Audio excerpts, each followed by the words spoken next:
We sell a bottle of oil every 7 minutes. That is wild. Where's the You really want me to go into that? Can you be more specific for our audience? Like tangible takeaways. I feel like we're going to get a lot of fan mail on this episode. This is the straight real information. You heard it here first. Basically, like you're a hunter and you just want to bust and all you're doing is thinking with your Jesus Christ, Lord. Well, just be real. I mean, I don't know how I'm saying this on the podcast, but Someone aggressive.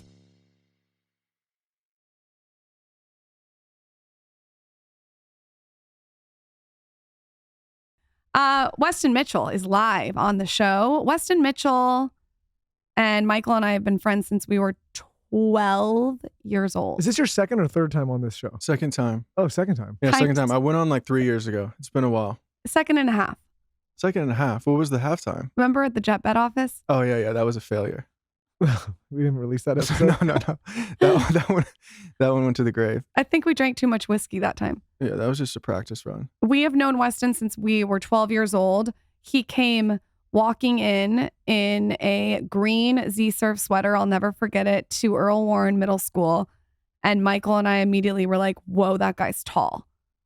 Well, and I was like 4'7" then. And Wes and I, we've been through a lot, man. We went to high school together, went to college together. We're roommates, and business partners for forever. Our partner in Woo, which we're going to talk about today in a little bit. We've seen a lot, done a lot. He knows where all the bodies are buried. He does. You guys used to bury some bodies at U of A. Oh, God, that's not the way you should. Yeah, kind of. Well, you guys used to have some fun. I mean, Westin would build the whole jungle party, which was like this huge party. And would you just attend? You delegated? Yeah, but Lauren, I don't really want to go and be one of those like high school, college football heroes now. Let's just move on. Okay, all right, let's move on. She always tries to get back into the high school. I love talking stories. about. I like to give people context of like. You've been doing the same thing, talking about what happened 20 years for 20 years. Yeah. Like She loves about the old times. I just like a nostalgia. Like it, Yeah, I like you love nostalgia. I can't help it. No, let's talk about your dating life. Talk about what's going on there. Don't make me laugh. I want to give everyone context. I have an IV in my hand right now. Oh, we forgot about that. You can see it She's got on a the giant YouTube channel. bag in the back. Yeah, and it's giving me like anxiety because IVs make me really, really nervous. So if I'm moving weird, it's because I don't want to move an inch. We have to give context though. It's Grace, what is this? Vitamin C, B complex, B12, zinc, glutathione. Trying to feel better. Lauren's been coughing up a storm on all these podcasts. Yeah, don't get me sick. You've never gotten sick in your life. I haven't been sick in like 15 years. Hey, you know what's kind of crazy about you? And for the audience, you have not been sick since I've known you, and you never got COVID, and you were never sick during the entire time people were getting COVID. Yeah, Isn't that don't weird? get sick. That's weird, man. How do you do that? Is it because you were breastfed till you were 5? Yeah, that's actually the secret. How do you actually do that? That's the secret. You breastfeed till you're 5 years old. Do you actually? Aren't you still breastfeeding? Yeah, once in a while, yeah. I get a little. Yeah, you were breastfed till you were 5, but we didn't say you stopped. You just like, but you got to go to 5 to get the immune benefits. Wait, actually, why do you never get sick though? You told me there's like a whole thing that you do. No, I mean, I don't know. I mean, I've just like, I don't get, the second I get like a sense of like feeling sick, I just like block it out. And I'm like, that's not going to happen to me. I swear to God. I have no idea why I don't get sick. Like I just don't ever. get sick. You've been around my kids when they're sick. Yeah. Me when I'm sick. You never get sick. Yeah, I don't have a reason. I just don't get sick. You told Maybe me just though good genetics. that you say in your head, like, I don't get sick. Yeah, I do that. But I don't know if that's the answer. But like, I just like, yeah, I'm not getting sick. Just I get like don't ever a get sick. 3-year-old, 4-year-old that goes to school, and you will, if you don't get sick, then I will sing your praises and think you're Yeah, some we'll kind find of out about weird that. mutant, because I don't know what these kids bring home, but it is disgusting. All right, let's talk about your dating life. What do you want to know about the dating life? It's been a little bit of a roller coaster lately. So let's go way back. Right when you broke up with your ex-girlfriend. Which is what, like 4 or 5 years now. Yeah. I've been like single. I mean, not like I've been dating on and off, but like I haven't had a long-term relationship in like 5 years now, which is crazy. I know, but I think I would love for you to just like talk the audience through anything that you've learned through this, I don't want to say trying time, but the last 5 years. I mean, I think the one thing, like the biggest thing is like after you get out of a long-term relationship is you start to like learn to be more independent, and you're like less codependent on like what you were before in the relationship. And the more independent you get and the more comfortable you are with yourself and in that independence, then you start really like looking in and growing yourself and like bettering yourself, and you get in a position where you're actually very comfortable, like just doing things by yourself, being by yourself, all these things.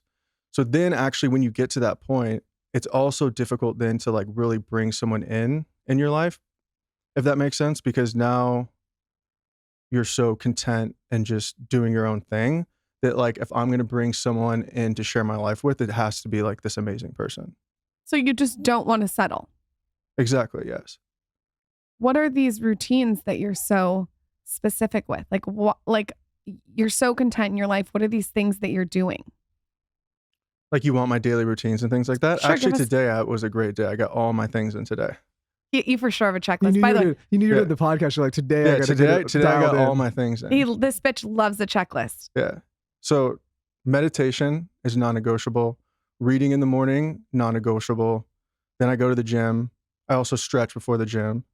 And that's usually my morning routine. But then I'll also, if I have time, I'll try to get in a sauna cold plunge, even like 2 or 3 rounds, going back and forth between like a 40-degree cold plunge and like a 190-degree dry sauna. And then lately this year, starting this year, I've been doing long walks to just get like sunlight and also just a lot of like high level thinking done. We decided that was going to be added to your routine. I can't wait till you have kids because you're nailing it every morning. That'll be interesting to watch. You pivot. How long does this routine take, realistically? Long time, because I have to wake up at 5 a.m. in order to get it done so it doesn't cut into my workday. Oof. Because it's a lot. But what time do you finish the routine then? Probably like 9:30. But like I'll be up at 5. So it's like it's a long situation. And sometimes like if I'm like I don't get to bed as early the night before, then I'll wake up at 6 and I have to like cut some things out. You know, like won't get the walk in or like whatever. So how long's the meditation? 20 minutes. The 20-minute meditation right when you wake up. Yeah, well, I take a shower first so that I'm like fresh and ready to go, and then it's meditation. Can you wait till he has kids, Michael? No, but I don't like being one of those guys like, oh, wait till you have kids. But like, wait till you have but wait because Yeah, but I'll adjust. yeah, you will. Let's see. You're a bit anal about your routines and about your specific. I'm not your that specific anal. I can things. adjust. You You can. can adjust. Yes, For the I right can woman. adjust. Yeah, but the thing is, I want children, and I see through you guys all the joy that children bring to you. So it's like it's sacrificing some things for a lot of other like joy and love that you're getting. So I see both sides. So you'll be able to cut your meditation to 10 minutes. Yes. Okay. No shower 100%. in the morning. No, I'm not delusional. I'm very self-aware about it, and I see you guys like on a, like not like a daily basis, but like a weekly basis, like what it is like raising 2 kids. So I'm not like completely in the dark on that side of. You're in the dark, life. buddy. You'll see. All right, We'll you just see. keep telling me. Okay, fine. I'll find out. The other day, I closed my eyes for 3 minutes. I'm so tired. I closed my eyes for 3 minutes. Mom, what are you doing? Try to go to the bathroom. Forget it. The other day, she got me a new book. She's like, you're going to really enjoy this book. I got 1 page in. She slammed open the ball. The kid's got to go to bed. Slammed off the lights. Just left me in the dark. And then the kid didn't want to sleep. And I was just in there in the dark and derailed the whole thing. That was just 1 page, buddy. There's no 3-hour meditation. I have to find hours between 4 a.m. to 6 a.m. to do anything. And also between 9 p.m. and midnight. Or so you're Those are the beating your prime meat hours. at 4:30 a.m. Yeah, mostly. Yeah. Gotta get up extra early today. Yeah, get that. I'm like, why is Michael waking up at 4:30? Yeah, you gotta get that in. So what makes the perfect partner? What are you looking for? I mean, like, I probably have built up like too many boxes in my head to like check off, right? So it's like you gotta like you gotta be real that like there's not gonna be like this perfect person out there. But I think like the things that are high for me are definitely ambition and like a certain level of intellect that is challenging me and that I can like relate with in that level. I need someone obviously that I'm like attracted to and there's good sexual energy and there's that kind of content area. And then also, you know, someone who wants to build a family is I probably like the top 3. And then there's like a bunch of other things that just like connections and right people and right energy and all stuff like that. Why do you think But- it's so difficult for you to find what you're looking for? I get this question on Instagram, Yeah. especially about you, because everyone's like, how is he single? I think if someone else is single and they're listening and they're not settling, why do you think it's so difficult for you to find exactly what you're looking for? Well, I think again, like kind of going what I was saying before is like once you get to an independent state, that like you're very content with yourself and you're fine with that, and you're only going to bring someone in because you really like find them special, and you're not just settling like I think a lot of people do, then it's very difficult, like I don't know, if, like when you're picky like that, finding that right person that like, because the next person I date, like I want to spend the rest of my life with, right? So it's like I'm looking at like that, like can I spend the rest of my life with this person, which is sometimes maybe I got to like pull back and like be like a little less like crazy about in that sense. But But doesn't that bring like a ton of pressure to that relationship with that person when you start doing that? yeah, that's a whole nother thing issue, right? Like one thing, because I'm also a big manifester, and I think it's Oprah Winfrey, and That's not who I thought you were going to say, but go on. She has a really good like thing about manifesting. Basically, she like stopped doing basically mood boards, because she's like, you have to be on the right frequency with your manifestation, and like, you know what I mean, like you got to be right in the middle, and like there's negative frequencies and positive frequencies, and basically like when you mood board and you obsess about something, you're basically saying you want it so bad, and you have a lot of fear that you're not going to get it, right? Mm-hmm. So that then you obsess about it, versus like if you're confident that you're going to get that, you manifest that and you put that out into like the world, and you're at the right frequency, knowing you have the confidence that it will come to you.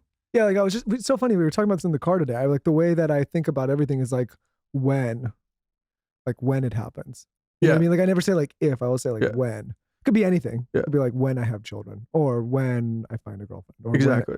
But I've never I don't think have you ever done one of those mood boards? I've never like done thing where I've like stapled a bunch. You just got a mood board. I just like staple a bunch of images. So I feel like in a weird way, like then you're kind of also maybe putting out a little desperate energy.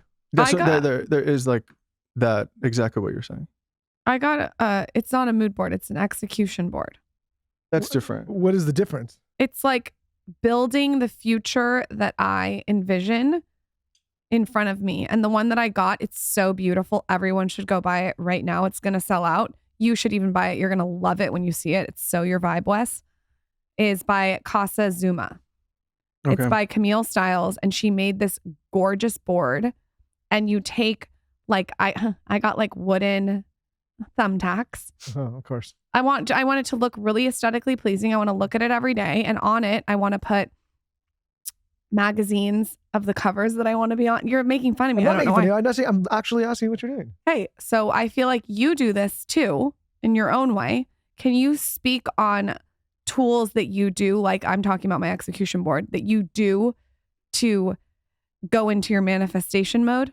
Yeah, and I could talk about that. But to go full circle with the Oprah thing and the dating thing is, I do think I fall into that too much, where it's like I do want to find the perfect wife, and I want children, and I want a big family, and I want all these things. And I think sometimes maybe I do get a little too bit serious right that, and then lean in and want it too much and have the fear that I'll never get it, right? Which again is going back off like you're on the wrong frequency, and this negative frequency that like kind of is just not, you're not in the right headspace to find the right person, right? So it's just like a matter of like understanding like, okay, I know what my goals are in the future. I know what I want. I want a beautiful wife that there's like, you know, we're extremely compatible and we're going to live together for, you know, the rest of our lives, and we're going to build this beautiful family.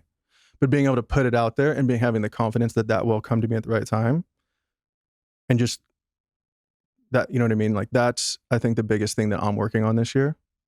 In my experience, and this is like, I'm going to leave it in the episode. I think sometimes you find a woman that you're into and you think she has those qualities, but she doesn't. But then you get so into it that you get blinded that she doesn't have those qualities. 100%. Right? And then when you're like, in the midst of it, like you said, like Michael's telling me all the right advice, and I'm just blinded to it because like I'm in it. Yeah, but that's everybody when they take. I mean, especially with like relationship advice, is like it's easy to give advice. It's super hard to take advice. And that's 100%. Anybody, probably myself at times too, and Lauren as well. Like you see, everybody can give great relationship advice, but most people can't take it.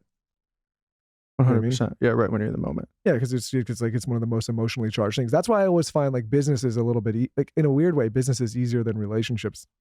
Sometimes in my perspective, because it's all basically like logic, numbers, reason. Where like emotion, like relationships, all like logic and reason goes out the window. It's all emotions. I also think that you. And this is how we would talk off air. So this is kind of fun to do it on air. I think that you have been around Michael and I as your best friends separately and together. Like I feel like you and I have a friendship and Michael and you have a friendship that's separate, but then we also have a friendship as a threesome. The internet's going to read into that one. Isn't there a thread that says we're having a threesome? Yeah. There's a whole thing, I There's a guess. thread. There's supposed to be this whole thing that they think we're a throuple. No. That we're like I don't know whatever a throuple is. I think it's like a 3-person relationship. Sounds like a nightmare for me. I mean, DP sounds like a nightmare you for me. guys are too emotional. I don't need both of you. double penetration. That's enough. Double penetration. Yeah, we've gotten far enough.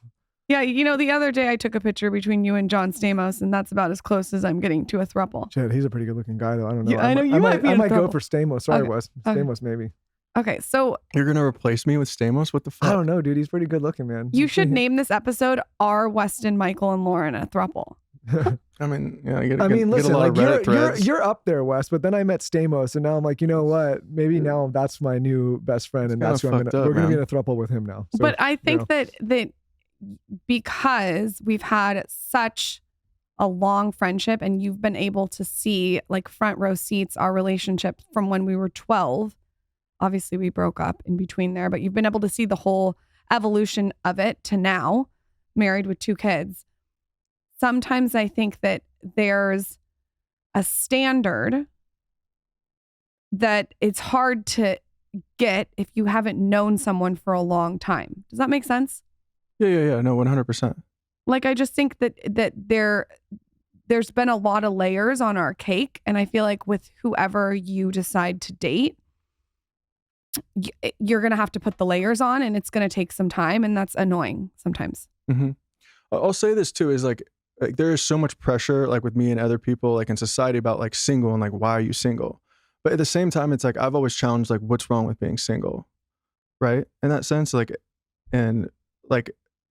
Not to call anybody out, but like I know plenty of people that are like, actually the majority of people I know that are in relationships are not even necessarily happy in their relationships. And like a lot of them I watched rush the relationship, settle, push marriages and engagements because society told them.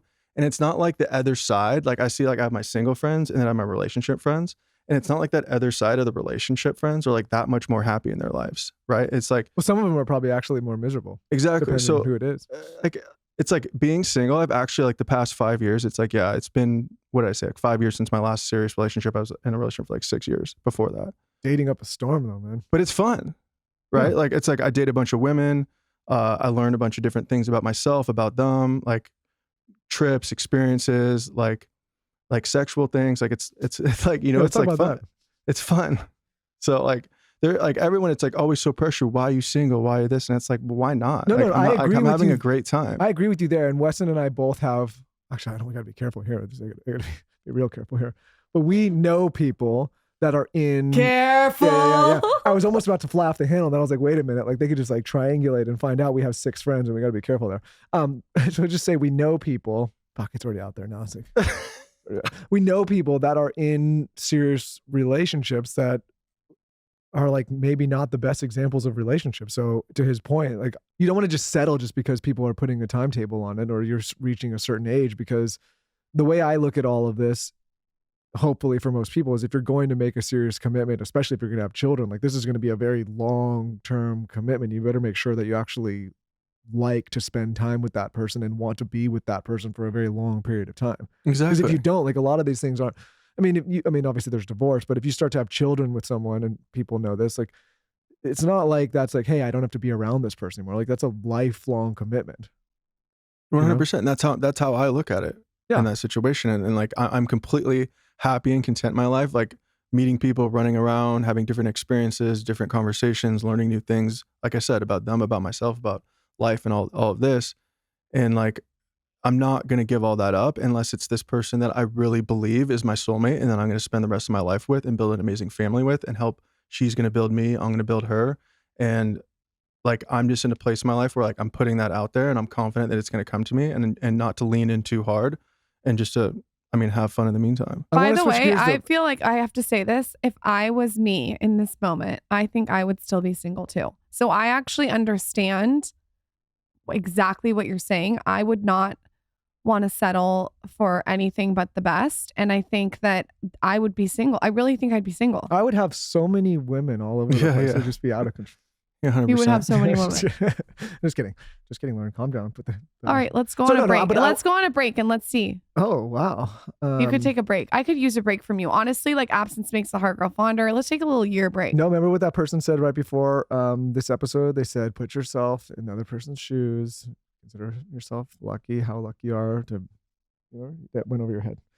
So, but I wanted to switch gears here a little bit because I think people that see us together all the time, they're probably wondering like, what are these people together doing all the time together? And then We're working. then you get Reddit threads created. And I don't think people realize like outside of our friendship that we are business partners in multiple endeavors and that we run different things together and we work together all the time. You obviously are involved in Skinny. Westin and I had a business together a long time ago with furniture. The main business we're going to talk about right now is Woo, which is our sex business, which Westin's been running along with our CEO Mackie for years now. So it's like, we're not just hanging out all the time. And I don't think people realize that because they just see you all the time with us, but there's a purpose. We're not, I don't Weston's at my house with his to-do list of things to check off, things to show me, and a gallon of raw milk from the farmer's market. That's usually why he's at my house. Don't forget the eggs. And the eggs. He also, you forgot, literally designed our entire house. Yep. But what I want to talk about today, and Wes is going to talk about too, is our business Woo, our sex business, which you guys have heard about for a long time. We have, I think, the absolute best lube on the entire market. Lauren and I had a lot of trial and error. We figured this out. Coconut oil lubricant, stevia, vanilla, all natural. The best for a blowjob too. And we've got toys, we got all sorts of stuff. And Weston's been primarily running that company. It's venture backed. Your media has been involved in it. We've raised capital, all private so far. But we're getting ready to do something that I want Weston to talk about, which I think is interesting, especially for people in our audience that are aspiring investors or are investors or no investors, because we've never actually offered any of our companies that we run, they're all been private, to anybody outside of our circle or venture groups that we're partnered with. So I thought this would be interesting to talk about what we're doing here, as well as just shoot the shit with you. Yeah, of course. So, I mean, what we're actually doing internally with Woo right now is we decided we wanted to raise more capital. And we were kind of looking at different avenues of how we wanted to go about that. And we had a few friends that are also entrepreneurs in the space that actually had tested out crowdfunding on platforms like Start Engine to basically... Our friend Helen at Blender Bombs, who's been on this show, crushed it on one of them. Yeah, and so Helen actually had a lot of success on, I believe it was WeFunder, which is a crowdfunding campaign. And it's just a whole different experience where you really get the community that like has built around the brand together, and you give them actually an opportunity to be a part of the brand and to potentially own a piece of the brand as well. So we kind of looked into it and kind of internally decided like we would rather take that route versus like the VC private equity route. So what we're doing is we're gearing up for a crowdfunding campaign through Start Engine that basically we're going to bring our community together. And for the first time, we're actually going to offer them to be potentially, they can own a piece of Woo and be a part of the company themselves. Yeah, and I want to be clear here, like this is not a Kickstarter campaign. It's not one of those things where, hey, let's see if we get a product developed and then like we have, we get some kind of reward. I don't know if that's how they do it. This is actually an opportunity for people who are interested in investing in private companies to get involved. It's, like I said, it's venture backed. Your media is invested. We have, many years of successful experience running the business. But when we started thinking about, okay, who do we want to bring on as partners next? We decided we've never, ever created an opportunity with any of the people that have actually helped build these brands, which is, the people that have listened and supported these platforms for years, to get involved. And so no pressure either way. This is not saying that people need to do this or have to do this, but for people that are interested in looking at any of the things that we've done, this would be an interesting campaign. And I think that we've also created something fun here and different, which you can talk about. And I just thought it'd be just like an interesting take. Well, it's the best vibrator I've ever used, and I'm a connoisseur. And the lube is amazing because I remember when I used to use lube back in my day with my lineup. Oh, yeah. Okay. And I would use it and like you'd want to give a massage with like an oil, and then you wouldn't want to touch it with your mouth or with any, it's just like gross. It's chemicals. And so what's so great about Woo's lube is it's made from coconut oil. Well, I'm sure many of the listeners are already customers of the product. I mean, we've talked about Woo for years. How long have we had the brand now?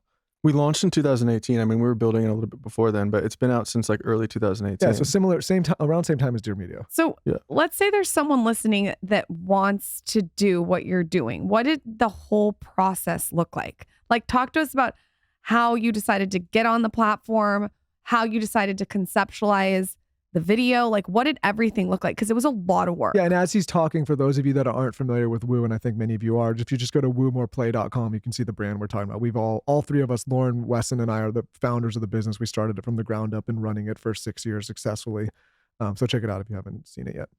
Yeah, and I think there's a lot of value and like opportunity too for people that are young entrepreneurs or have ideas or have small startup businesses, but they're looking at, scaling to the next level and looking at different avenues of raising capital and maybe don't want to take the traditional route of like VCs or private equity or angels. I think this is like a really great alternative. And it's something that's completely doable by anyone. And I had the luxury of having Helen as a friend who we talked about, who had successfully done a campaign before. So initially when we decided to do the idea, I was able to hop on a call with her CEO and kind of pick his brain on kind of how they did it and the ins and outs. And he told me a lot of really valuable information on what not to do and what to do. But basically, like in a nutshell, you pick a crowdfunding platform. We chose Start Engine, which is a great one. And then from there, you basically work with them on building up like what your campaign looks like and, what you're going to raise, what your marketing assets are going to be. The Start Engine community has a bunch of, young investors and angels that like actually invest in startups. So they bring a lot to the table, a lot of eyes on your brand. I'm looking at a lot of deals on those platforms now too. I mean, that's the other thing I think for a lot of, and we talk about, and I don't want to give direct investment advice here, but we talk about, different opportunities on the show and how to diversify. And I think the biggest problem is I realize that so many people just don't see deals, whether, maybe you see them in the public markets, but many people just don't see the private deals. So they're not able to get involved even if they wanted to. So for me, it's interesting that these platforms now exist because people that wouldn't necessarily see these deals can now see all sorts of different deals. Yeah, 100%. And like I said in the beginning, it's just a really cool way if you have a community and like the Woo community, like it's an opportunity if like they love our love oil, they love our products, like we've helped them with their sex life, we've helped them with their relationship life, that like we're bringing it together and, there's an opportunity for them to be a part of the company. And you guys are selling a bottle of Woo every 3 minutes. Every 7. Every 7. Yeah. That is wild. Yeah, people love that statistic. So you need to finish with how you had the concept for the video. Yeah, so then, I mean, the end of the day, then you really just got to focus on your marketing campaign and really tell your story, your elevator pitch and your story properly, right? So on Start Engine, there's a landing page that you build out that you can really optimize to, again, just like, talk about all the benefits and all the success and progress you've had with the business. You and can the also finance. see the existing partners on the cap table. That's another thing is like, for me, a lot of the times when I do startup investing, it's to build relationships with the other investors on the cap table, which I think for people that are thinking about this avenue, that's another thing is like just the people you get to meet and start to partner with.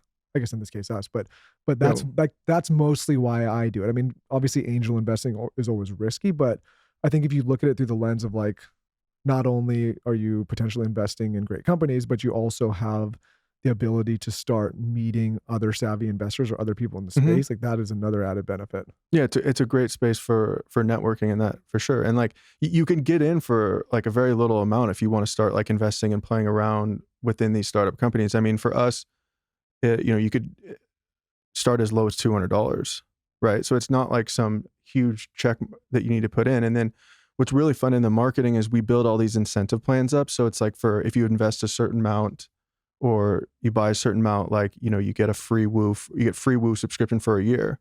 So some of them are like 20% off all of our products for life.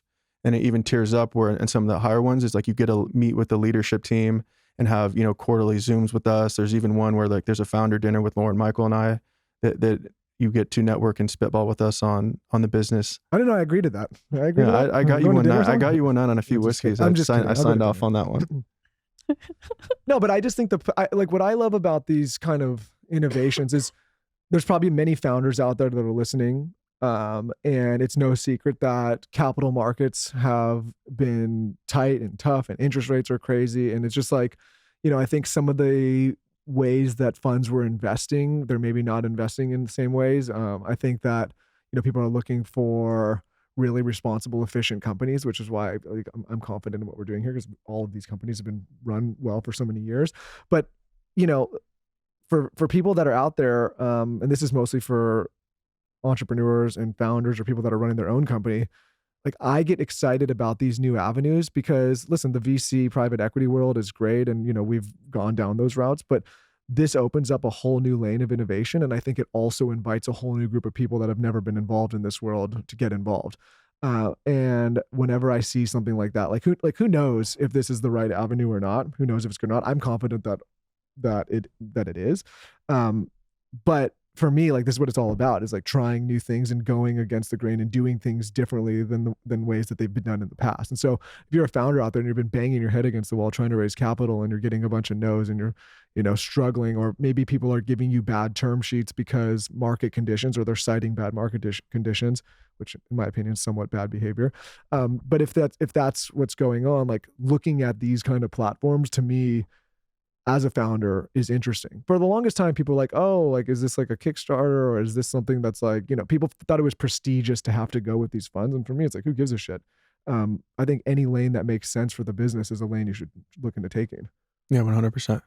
Lauren wants to get into the marketing and the video. Yeah, I want to know about the video. Tell us about the video. Come on. Well, so at the end, did we make up the idea on mushrooms and Cabo? No, you did not make up the idea. Michael had the idea. So hold on. I think I made up the idea. Let's go on a tangent here. I actually think in my head I made up the idea. No, this Michael is a perfect did 100%. example, because God is my witness.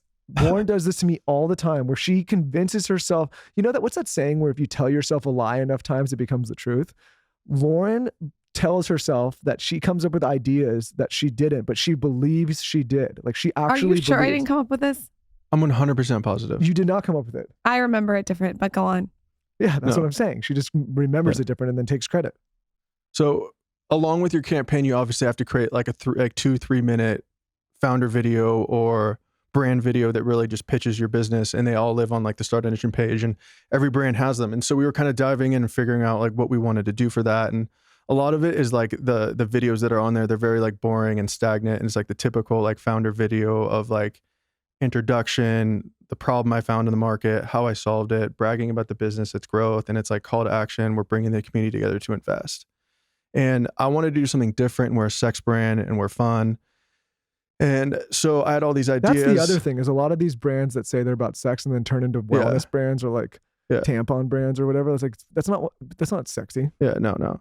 And so initially, like we really wanted to push the boundaries, but you got to be careful because there's a lot of parties involved, and like you know, again, it is sex and it is still a very taboo subject. So the initial idea was to like be super funny and have like, there's that whole kind of meme out there that men don't know where the clit are, and like that's a whole like problem of like, because that a real problem definitely that we tackle at Woo is like an orgasm gap, which is there's not enough like heterosexual women in heterosexual relationships that are actually orgasming.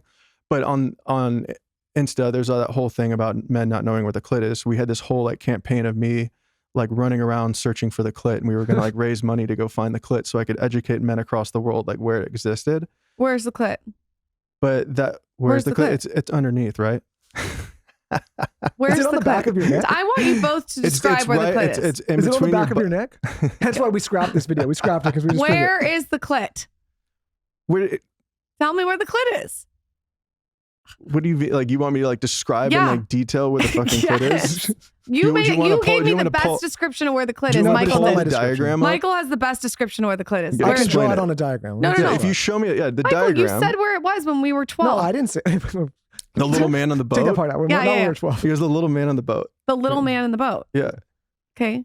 I could point it out on a diagram. I could draw it on a picture. I would know it if I saw it. I'm not going to be the diagram. You want to articulate like where exactly it is. If I get close and I have a magnifying glass and I can turn a bright light, I can find it. You know what I think it is with guys not knowing where the clit is? To be honest, I think it's pure ignorance and laziness. No, let me tell you what it is. It's you guys are so focused on your own dick that you can't for one fucking second take a look under the hood and see where the clit is. It's partly that. Do some research. It's partly that, but it's also partly that in sexual education, the first thing men see is the baby birthing video. What does that have to do with anything? That just is like a giant baby coming out. Hold and on. Nobody stops. You're going to blame. This is not taking accountability. I was taking notes in the class. Blame. You always talk about taking accountability. This is pure ignorance and not taking accountability for your own I life. know, I'm taking Just accountability. because you guys see a birthing video, poor you, we're the ones that actually have to do it. No, that's not what I'm saying. You guys can't go out and search on Google for 5 minutes to investigate where the clit is. We search on Google, but when we search it, it doesn't pop up what you think Okay, pops well, up. go get an anatomy book. Put some elbow grease into it, man. Yeah.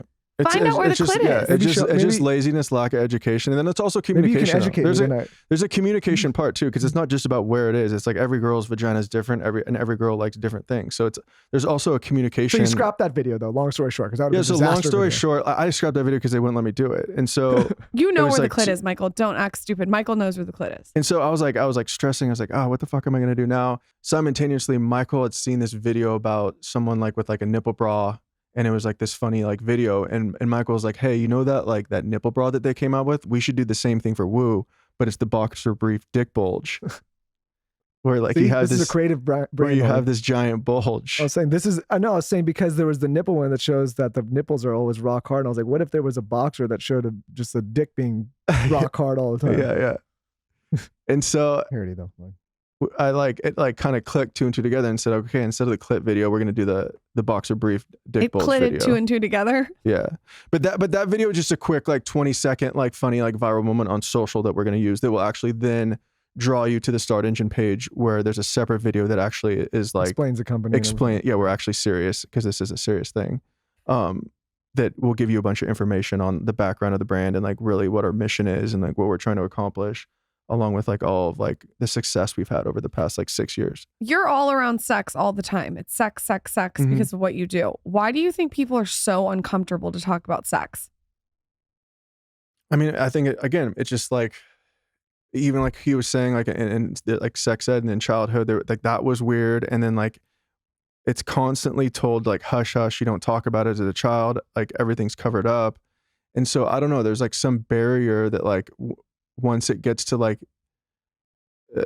people, like when you get in a relationship and you start hooking up, it's like this weird communication thing where it's like not an open communication. And like, I think people don't like, when do I talk about it? Do we bring up the conversation like before, during, after, like at dinner? And it kind of builds off of that. And there's just like a lot of like, there's a barrier that people can't pass. Well, Lauren sometimes has trouble understanding because she's such an open book and an overshare that she sometimes like can't get how people are not so open about it. I mean, there's a lot of things like Puritan society, religion. There's a lot of shame around it for some people. People also, Lauren, people just aren't as open as you all the time. You know? Yeah, people are. People are repressed too. It's like The tragedy, they're like taught not to talk about it. Yeah, the tragedy though in a relationship is it's such an important part, whether people face that or not. I think people that don't face that sometimes are, like, just candidly, we've talked to so many, relationship therapists on this show. Like, there's someone in denial about how much of an important role sex plays in a relationship. And Lauren and I, in our relationship, we like luckily have good sexual chemistry, but we have to like keep it top of mind and really work at it. It's not something like, I think people, you start taking it for granted and you don't talk about it and you don't put the work in, like it can fall by the wayside really quickly, and that fucks all sorts of things up. Well, you just started taking that. What the fuck cigars? Is that? No, cigars. Okay, cigars. I don't know what that does to the penis, but it's like pumping through the penis. It feels like it's a myth, but dildo. I believe that the nicotine gives you a testosterone boost or at least a blood flow thing. No, it's not a myth. No, That's I don't not think. Well, but they say like if you Google like do could cigars boost testosterone? There's not like proven data, but I don't know. In my experience, it's pretty good. But you also like that Huberman Fedoja. Oh yeah, for the Momentous, and again, here's another free plug for Momentous. The Fedoja and the Tongat Ali. I'm trying that, but I think that's like these are just all natural hormone like boosting supplements that I'm taking. Well, they're working. Yeah. So Good. if you're you are you. How are you broaching sex with someone that you're in a relationship with? You mentioned like before, during, after. Like, what do you think is the right way, the Westin way? Yeah, I mean, I think, well, for one, it's a little bit easier for me because like I own a sex business, right? So it usually gets brought up pretty quickly, and then that kind of breaks the ice. And then I use that opportunity to then just like kind of, again, clear the air and then bring up other sex topics. And like once you kind of like break that initial ice and you start asking questions or having a conversation about it that's just like normal, then they usually start to warm up, and like it's a lot easier from that standpoint, right? But as far as then again, I think there's just again, why there is this orgasm gap of so many women that aren't orgasming during sex, that aren't enjoying sex, that are faking orgasms, is again, there's a couple different aspects to it, but a lot of it is the communication, right? And it's like, I don't think there's anything wrong with like, if I go down on a girl, like I said, every single girl's different, right? Like you can go on the internet and you could do a bunch of research on what, how to stimulate and pleasure the clit, what the G-spot is, where the G-spot is, how to pleasure that. There's a million different things, right? But at the same time, like every single girl or woman is different. So it's not just some like copy paste, like research it online and then know exactly what to do. So after you've done your education, there's still so much that has to be done as far as communication, right? And like if I go down on a girl, it's like I kind of do like my first like little intro starter thing, but then I'll definitely like try to communicate with her and be like, what's your intro starter thing? Can you be more specific for our audience that like tangible takeaways? You really want me to go? We're gonna get a lot of fan mail on this episode. What's your intro starter pack? I mean, I think there's a lot of like you gotta like go slow with a lot of foreplay beforehand. That doesn't like I wouldn't just go straight down there and just of guys just like to stick it in. Well, I'm not even talking about sticking in. I'm talking about going down on her. Okay. Like I wouldn't I wouldn't just go whoop straight down and then just go right for it, right? Okay. I think there's just like a lot of like somewhat aggressive. Yeah, just a lot of like I don't know how to articulate it, like but like just like fun kissing and just foreplay and just going slow and like a lot of like again a lot of touch, right? And like also you could kind of like again with conversation over dinners, you could see like if one of her love languages is touch, if it's not, etc. So then like based on that, you could figure, okay, like she's willing to touch and like you could like figure out like what touch she likes and just like kind of foreplay and then eventually kind of go down there. And then I think it's just like with your fingers, it's a lot of like just like subtly like warming up with the clit and then eventually going in with both your clit and I mean, I don't know how I'm fucking saying this on the podcast. It's the podcast. What are you talking about? Don't smoke cigarettes either before you use your fingers. What? When have you ever seen me smoke a cigarette? I haven't. I'm just giving a hot tip, like a hot takeaway for someone who's listening. But anyways, after that, like I don't think there's anything wrong, especially like in a new relationship. We're like, hey, like. Yeah, but the problem is people wait a long time in relationships to get into this, and by that time, like so much time has passed, and I can't tell you how many people come on here, and then it's a disaster because it's awkward. Then if you've waited years to have this conversation with your partner. It's hard to break. Yeah, so if you could get in a habit, I mean, there's people that are married that have to work at it, but if you're not married and you're like still like dating, it's like start practicing communicating right from the beginning. There's nothing wrong with it. And then like honestly, some people it's just like, have bad sexual chemistry too. Yeah, Yeah, of course. Sometimes there's just the chemistry is just like not good. I've been in situations where it's like it's not the right energy. You've had other situations besides me. No, but I'm just saying some people aren't compatible. No, Lauren, it's just you. Ever since I entered this world, it's only been you. Okay, good. What's your love language? Mine? Yeah. You know my love language. Well, I know. language. I just want you to say it. Well, I think it's probably okay, wait, hold on. Let me He's for sure words of affirmation. No, I don't think I'm words of affirmation. I had a Japanese mother. I didn't get words of affirmation as a kid. No, it's not words of affirmation. No, but you like if you do a lot of like things for a lot of people and you want to like them to recognize it. I like acts of service. A letter. You love a letter. No, but that's words of affirmation. No, he loves a letter. But in my like if you plan an amazing trip, which you do, and you put all this effort into these like amazing trips and you spend all this money, all you want is for the people to be like, Michael, thank you so much for putting that together. I had an amazing time. Like you're the best. That's what you want. That's acts of service though, a letter. No, but okay, so you love a letter. No, so listen, I think the words are a message in a bottle. But somebody taking the time to write the letter as the act, it's a little bit, does that make sense? So it's a combination of both. But I like, it's not touch, it's not, what's the other one? Gifts? What are they? Wait, gifts, touch, words of affirmation, acts, quality time. Quality time? Mine's all of them. Yeah. Yeah, that's the thing is like it's fucked up because she's like, you got to understand the love languages, but then she commandeers all of them and says that they need to be all of them. Hers is touch. No, but mine's all of them too. Here's the thing too, though. Like there's all these like fun little card games and things out there that you can also play to break the ice. Like you can easily like there's this one game I was actually playing it like a few weeks ago that it's like a card game and it has all these different things and you ask each other questions and like you can break the ice that way and then like start talking and then we played that game in Cabo. Let's fucking date. That's the one, right? Yeah, that was so cute. Yeah, it was such a great way to break the ice. Yeah, and then we also did that other one when we were in Florida. Oh yeah, we did. Keita, who does flossing on me at the road, gave me this card game. shoot, what's it called? I have to put it in the show notes. It's so cute. That was a little bit more PG. Let's Fucking Date's like, I like how it's like so. Yeah, it's fun. And if like one card's like too aggressive, you pass it. And another one, it's like you could learn so much about each other, like about what you like in foreplay and like what your past things were, what your kinks are, and like all these little things. And it's like an innocent game that you just play and you like drink to it and you break the ice and you can have fun with it. But like, I don't know, that need, like the communication needs to happen because we're not all the same people that want the same thing. Let me ask you this, because there's a lot of, well, I guess there's a lot of men and women that listen to this show. For the relationships that aren't working out for you, what are the things that where you're just like, you get the ick?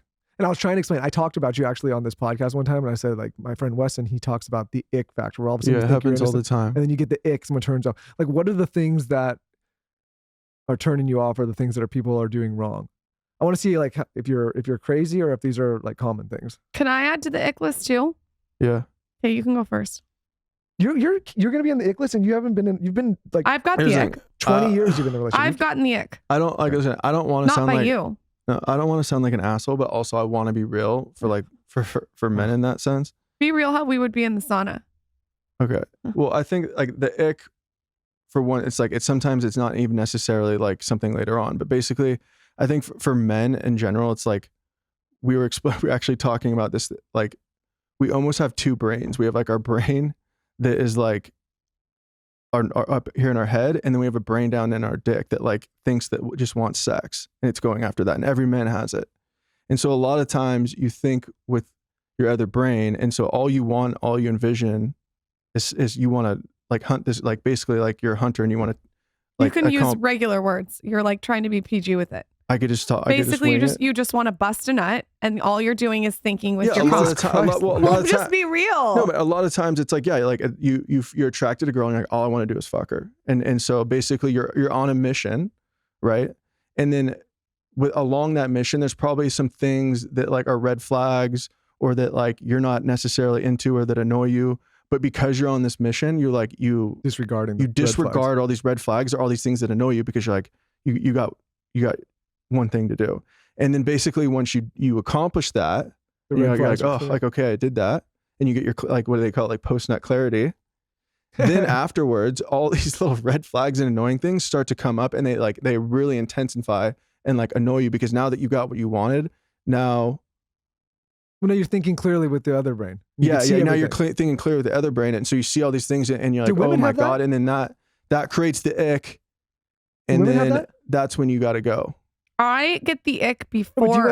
I'm telling you, do you get where you're like so turned on by someone and that you disregard red flags? Is that like, or a different version of that? I get the ick. This is me personally. I can't speak for women everywhere. I get the ick when I was dating before I had sex, so then I wouldn't have sex. The ick saved me from sleeping with a ton of people because I would get the ick before. Yeah, I think that's the difference between men and women. One guy like went out to the bar with me. He was like kind of famous. And we went back to my house. We went back to my house and like he was a good looking guy. And then like he pulled his pants down and was like, let's hook up. And I was like, get out of here. Like gross. And I kicked him out of my house. Like he didn't even like. See, let me tell you the difference between a man and a woman. If that happened to a man and the woman came and just pulled her pants down and let's have sex, it was presumptuous. I was like, no. See, but that's a difference. See, biological differences matter because. Another ick was like that would never if that happened to Westin and he had not had sex with the person yet and the woman went back and pulled down her pants and said let's have sex, there's no way you're having the sex. You're not gonna unless there's some disaster. Well, the penis wasn't my vibe either. Let's put it that way. Oh, the penis wasn't my vibe. It wasn't my aesthetic. It didn't match. No, I'm a creative person. I have a very specific aesthetic to adhere to. But the ick is a real thing, and I would love for you, because I talk to a lot of guys about this all the time. Tell us some of what those red flags are that you're disregarding until after you have your post-nut clarity. I mean, honestly, it could be the smallest, like weirdest things. Like give an example. Like their dog and the way they talk to it. That's a real story, isn't it? No, I'm just giving an example. It could be just like random things. It's like the ick sometimes. It's the ick again isn't like this huge like red flag. It's an energy. Yeah, because like the big red flags like that are like the true red flags that like she's like You know, I can't think of any off the top of my head, but like those are clear. Like the ick comes from like these little, just small characteristics in the person's personality that you ignored before because you were like blinded. But listen to this. I have 2 younger sisters. And what I was trying to explain to them my entire life growing up with them was that many men, especially in this pursuit, will do and say anything and, you know, in pursuit of getting sex, right?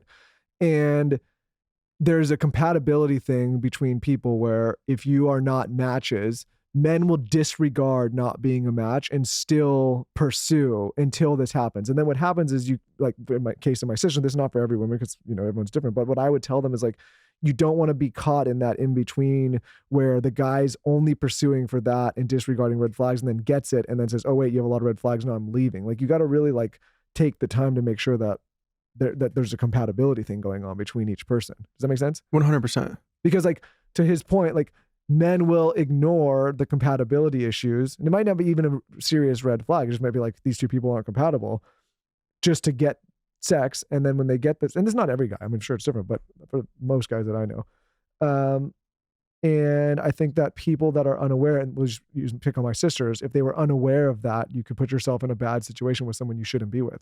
If I were looking from an outside point of view and I were coaching women on how to land the guy, and this is my own 101, is I would say when a man feels like you need them too soon, it's a turnoff.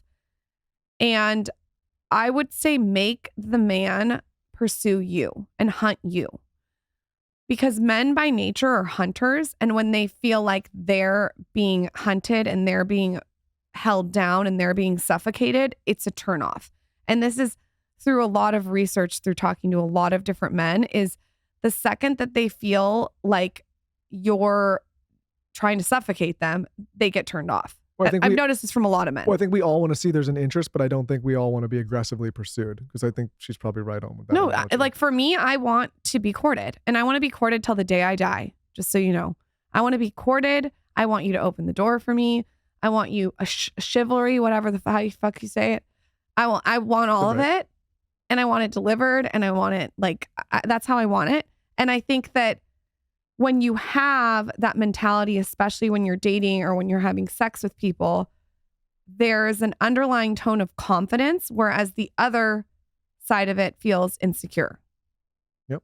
Exactly. I mean, that's what we were talking about earlier, is when you lean in too much, it's because you want it so bad that you're fearful that you can't get it. Like, my vibe is, if I'm dating right now, you're lucky to be in my ether. I've been timing this episode on the link on your IV bag. That's disgusting. If you touch my IV bag, I swear to God, I will break up. I will be single. Grace, what do you think? We got about maybe like 4 minutes left. Yeah, 5. What? Yeah, it's gonna go quick when it's down at the bottom. At that. 10 minutes. Oh, 5-10 minutes. Okay. If Michael touches my IV bag, that's a deal breaker. But yeah, I think that you have to have the confidence in your life that a man is a cherry on the top, not the whole cake, and they're lucky to be around you. And your life is so full and you feel so fulfilled and truly actually feel it. I'm not saying to fake it, that they are like sort of an afterthought. And I feel like that energy is getting lost.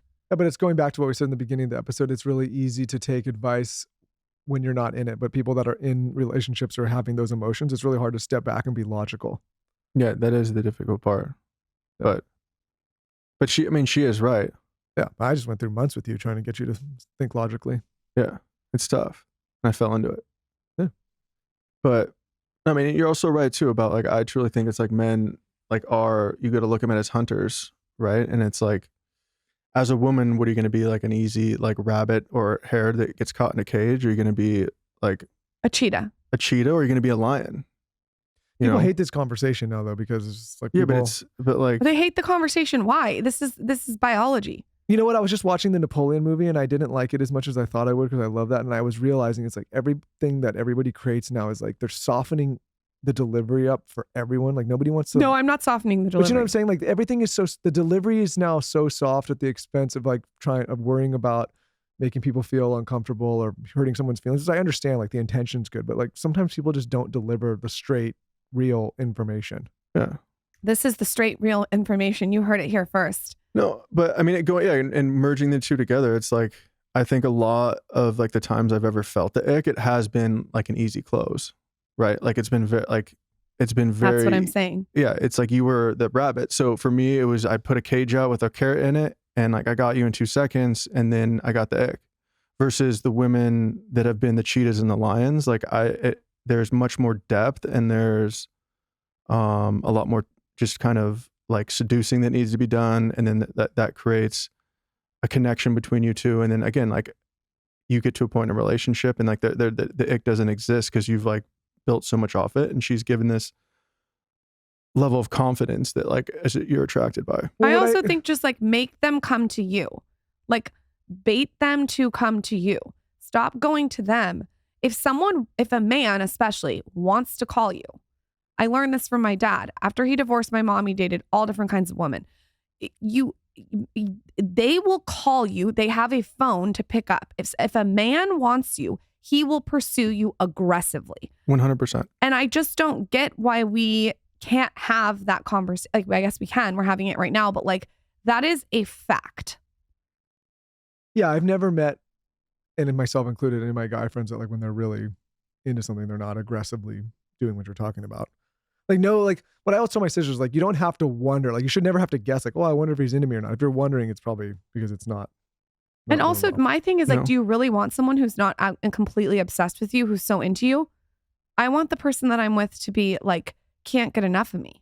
All right, we've covered a lot of ground here. So if people want to invest in Woo and the sexual movement that Woo is providing, how can they do that? I think this is such a cool way to involve the audience and the community. And if people have not invested before, it's a great way to dip your toes in it. If you're a savvy investor, it's a fun way to get involved more. If you want to come to dinner with Michael and Westin and I If you know and investors, talk about the ick. if you know investors and thought it'd be interesting. Yeah, I think it's a really cool way to engage the community. Tell us where we can get all the information and stalk you on Instagram. Drop in your DMs. Will the campaign be live when this is live? Yeah, the campaign will be live. So if you're familiar with our website, woomoreplay.com, you can actually go there and you'll see like the banner there and some information. And then there'll be a button that you will click that leads you to basically startengine.com. Or if you want to find the campaign straight from startengine.com, you would basically go to startengine.com/offering/woomoreplay. And I'm sure we'll put it in the show notes and Yeah, I'll put it everything in the like show. that. If it's live, that's why I asked. If it's Also, live, I'll put can it we in the do a notes. code for the vibrator and the lube for everyone on the site to shop? If you're not investing, if you just want to shop, Yeah, go Yeah, shop. and we'll also, right when this episode goes live, is we have our Valentine's sale. So it's 20% across the entire site for Valentine's Day, going through, I think it's the 31st, on all products and all bundles. And you could find the campaign on startengine.com, or like I said, go to our website. And then once you're there and you're interested, I mean, you can basically reach out to us. You could set up a 30-minute Zoom with me. I could walk you through everything, anything, questions you have. And there's a bunch of different opportunities to get involved with our internal team and our community. And it's just like, we're really trying to kind of bring everyone together and have like a really cool opportunity for this. At woomoreplay, woomoreplay.com. If I were you guys, I would run to get that vibrator. It is the best vibrator ever in the world. First of all, it is silicone. It's the perfect size. It's not too loud. It has a case. So like, you know, when you have a toothbrush without a case, it's a nightmare. The same goes for a vibrator. This one has a cute case and it's great to use alone or during sex. I have like 10. you don't have to charge them. You don't ever charge them. She's like, why? I'm a little lazy with the charge. No, they're great. They're small. They're really fun for couples too, that like the guy can use during sex. There's So been it's a like, lot of trial and error. You can use them on ball developing. sacks. yeah, it's It's they're fun. multifaceted And vibrator. the love oil is the best. You'll have the best sex of your life. I promise you with the love oil. That's the entire. Poor Grace from Smooth Aesthetics in Austin, who had to sit here and listen to this episode while I did an IV. You guys, thanks so much for watching, listening. Make sure you watch us on YouTube. You can see my IV drip slowly while you hear us talk about the ick. At Westin Mitchell on Instagram. Go snoop his DMs, stalk his Insta. Wes, come back soon.